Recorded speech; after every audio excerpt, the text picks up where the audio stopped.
সাহাবায়ে কেরাম কেমন ছিলেন শোনেন। আমিরুল মুমিনিন ওমর ইবনুল খাত্তাব রাদিয়াল্লাহু আনহুর সময়ের কথা। উনি মসজিদুন নববীতে বসে আছেন। ওই সময় রোম এবং পারস্য বিজয় হয়েছে, মুসলিম সেনাবাহিনী ওই জায়গাগুলো বিজয় করছে এবং সেখান থেকে গনিমা আসতেছে, গনিমতের মাল আসতেছে। মসজিদুন নববীর সামনে স্তূপ করে রাখা হচ্ছে ধন সম্পদ। সাহাবায়ে কেরাম খুশি, কিন্তু ওই সময়ে ওমর রাদিয়াল্লাহু আনহু কান্না করতেছে। তাকে সাহাবারা জিজ্ঞেস করছেন, আমিরুল মুমিনিন আপনি খুশি না কেন?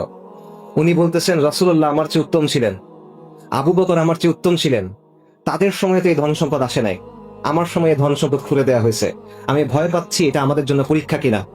আমি ভয় পাচ্ছি যে দুনিয়াতেই যদি আমরা এত নিয়ামত পেয়ে যাই এবং সবকিছু ভোগ করে ফেলি, আখিরাতে আমাদের জন্য কি আছে।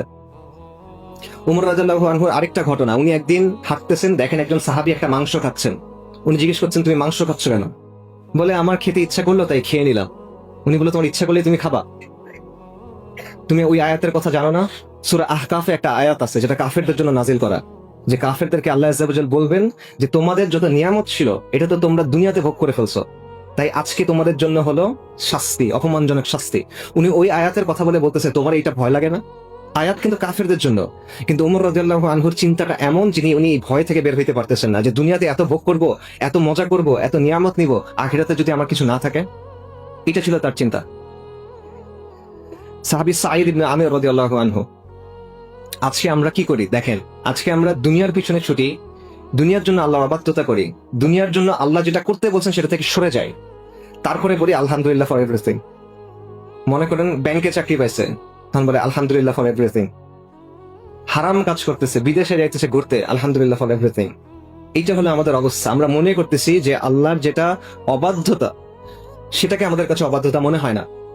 আর সাঈদ ইবনে আমির রাদিয়াল্লাহু আনহু, ওনার কি অবস্থা? উনি ছিলেন হিমস শহরের গভর্নর। ওনার কাছে একবার ওমর ইবনুল খাত্তাব রাদিয়াল্লাহু আনহু কিছু টাকা পাঠাইছেন, অর্থ পাঠাইছেন। ওই ব্যক্তি যখন ওনার কাছে আসছে তখন উনি বলতেছেন, আমিরুল মুমিনিন আপনার জন্য এই অর্থ পাঠাইছেন। তখন সাঈদ ইবনে আমির বলতেছে, ইন্না লিল্লাহি ওয়া ইন্না ইলাইহি রাজিউন। এরপর ওই লোক টাকা দিয়ে চলে গেছে। ওনার স্ত্রী জিজ্ঞেস করতেছেন যে কি ব্যাপার, আমিরুল মুমিনিন কি ইন্তেকাল করলেন? মানে ইন্না লিল্লাহ পড়ছেন কেন? তোমরা যে না, এর চেয়ে খারাপ ঘটনা। কি এর চেয়ে খারাপ ঘটনা? যে দুনিয়া আমার ঘরের মধ্যে ঢুকে গেছে, এটা এর চেয়ে খারাপ ঘটনা। তারপর তিনি স্ত্রীকে বলতেছেন, আমি টাকাগুলো দিয়ে দিই? ওনার স্ত্রী বলছে, হ্যাঁ দিয়ে দেন। ওনার বাসার সামনে দিয়ে একটা বাহিনী যাচ্ছিল মুসলিমদের জিহাদের জন্য, ওই টাকা তাদেরকে দিয়ে দিচ্ছেন। সাঈদ ইবনে আমির রাদিয়াল্লাহু আনহুর ব্যাপারে ওই শহরের মানুষ 4টা অভিযোগ দিয়েছেন উমর রাদিয়াল্লাহু আনহুর কাছে। 4টা অভিযোগ। প্রথম অভিযোগ, এই ব্যক্তি সকালে দেরি করে আসে। অভিযোগ নাম্বার 2, রাতের বেলা তাকে পাওয়া যায় না। যেহেতু ব্যক্তিটা গভর্নর, সময় অসময়ে তাকে প্রয়োজন হয়, কিন্তু রাতে তাকে পাওয়া যায় না। অভিযোগ 3, মাসে একদিন সে ঘর থেকে বের হয় না। অভিযোগ নাম্বার 4, এই ব্যক্তি হঠাৎ হঠাৎ অজ্ঞান হয়ে যায়। উমর রাদিয়াল্লাহু আনহু তার কাছে জানতে চাইলেন যে কি ব্যাপার, চিঠলিকে জানতে চাইলেন, ব্যাখ্যা চাইলেন।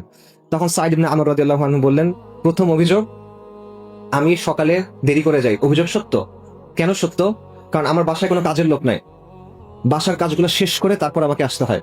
এটা ওই শহরের গভর্নর, কিন্তু একটা শহরের গভর্নর, প্রদেশের গভর্নর, একটা শহর না আসলে একটা প্রদেশের গভর্নর।